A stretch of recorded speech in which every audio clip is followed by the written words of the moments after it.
नमस्कार, मैं श्रुति हाजिर हूँ आप सभी के सामने फिर से अकल्ट साइंस के एक जटिल सब्जेक्ट को लेकर, जिसे मैं बहुत ही सरल शब्दों में आपके सामने क्लियर करूँगी।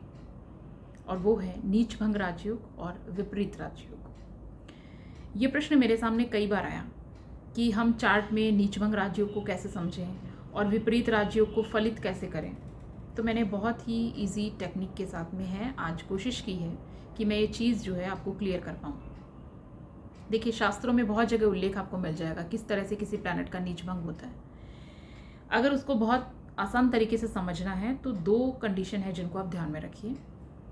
एक तो ये कि कोई भी ग्रह जो है वो जिस राशि में नीच का होता है उसके साथ में या तो वो ग्रह आता है जो उसी राशि में उच्च का होता है, या उस राशि का स्वामी प्लैनेट जो है उसका जो स्वग्रही जिसमें होता है वो उसके साथ आ जाता है। जैसे एग्जाम्पल लेते हैं, हम मान लीजिए मरकरी को लेते हैं। बुध ग्रह जो है वो मीन राशि में नीच का होता है। तो मान लीजिए किसी के चार्ट में मीन राशि जो है उसमें बुध बैठा है, और उस बुध के साथ में या तो वो प्लैनेट आता है जो मीन राशि में उच्च का है, यानी कि वीनस आ जाता है, शुक्र आ जाता है, या फिर मीन राशि का जो अधिपति है प्लैनेट है जुपिटर, गुरु, वो आ जाता है। तो बुध के साथ में अगर गुरु या शुक्र आता है, इनमें से कोई भी एक प्लैनेट, तो मानते हैं कि बुध का नीच भंग हो गया है। मरकरी का नीच भंग राजयोग इस तरह से काम करेगा। अब एक स्थिति ये बनती है कि मान लीजिए जो भी ग्रह आपका नीच का है वो आपके चार्ट में या तो अकेला है या फिर उसके साथ में ये दोनों ही प्लैनेट नहीं आते हैं जो उसका नीच भंग करते हैं। जैसे गुरु और शुक्र उसके साथ युति में नहीं है, या तो मरकरी बुध अकेला है या फिर कोई अन्य ग्रह उसके साथ है। लेकिन जो बुध का नीच भंग करने वाले प्लैनेट हैं दो, ये जैसे गुरु और शुक्र, ये केंद्र में आ गए हैं। आप अपनी लग्न कुंडली बनाते हैं और उसमें केंद्र में ये दोनों ग्रह हैं, तो मतलब इनको बल मिल गया है, तभी भी वो बुध का नीच भंग राजयोग माना जाएगा। और नीच भंग राजयोग देखिए काम कब करता है कि कोई ग्रह नीच है तो पहले अपनी नीचता का परिणाम जरूर देगा, लेकिन उस नीचता का भंग होगा और उसके बाद में जाकर जो है आपको राजाओं की तरह सुख देने वाला ये जो योग है आपके चार्ट में, ये फलित होगा।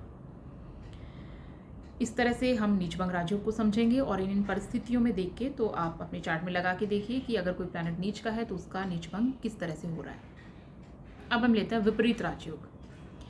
विपरीत राजयोग जो है उसको लेके कालिदास जी ने अपनी पुस्तक कालामृत में उल्लेख किया है कि विपरीत राजयोग अगर कोई व्यक्ति अपनी कुंडली में रखता है तो वो राजाओं का राजा बनता है। यानी कि कुंडली के सबसे खराब घर जो है वो 3 माने गए हैं, 6th, 8th और 12th। और ये मानते हैं कि इन तीनों घरों के स्वामी जिस भी अन्य घर में जाएंगे उस घर को खराब करेंगे, जिस भाव में चले जाएंगे उस भाव के सुख में कमी करेंगे। तो ये सबसे अच्छा बताया गया कि इन 3 घरों के स्वामी जो है इन्हीं 3 घरों में रहे। जैसे 6th लॉर्ड 8th या 12th हाउस में जाता है तो विपरीत राजयोग बन गया, क्योंकि मतलब एक बुरे भाव का स्वामी जो है वो दूसरे जो बुरे भाव है उन्हीं में रह गया। 12th लॉर्ड है वो 6th या 8th में चला जाता है, 8th लॉर्ड है वो 6th या 12th में चला जाता है, तो विपरीत राजयोग है। इसको अलग अलग नाम दिए गए हैं कि इस ग्रह का जो मतलब इस भाव का जो स्वामी इस घर में जाएगा तो इसका ये पर्टिकुलर उसका ये नाम है विपरीत राजयोग में भी।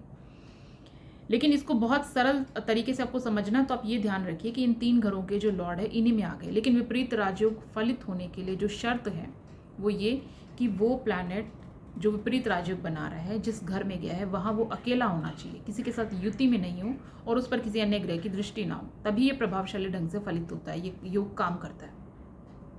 अगर दूसरे ग्रह उसके साथ युति में आ जाते हैं या उस पर दृष्टि रखते हैं तो ऐसा नहीं कि विपरीत राजयोग खत्म हो गए, वो विपरीत राजयोग तो है लेकिन बहुत कमजोर तरीके का विपरीत राजयोग है, उसको बल नहीं है। अब जैसे मान लीजिए किसी का 6th लॉर्ड है 12th हाउस में गया है, अकेला है, किसी की दृष्टि में भी नहीं है, तो बहुत प्रभावशाली विपरीत राजयोग ये बनेगा। आपकी लाइफ में पहले बहुत हर्डल्स लेके आएगा, बहुत परेशानी लेकर आएगा, और फिर आपको राजाओं का राजा बनाने वाली जो बात कही गई है कालामृत पुस्तक में, वो चीज़ आपके जीवन में फलित होगी।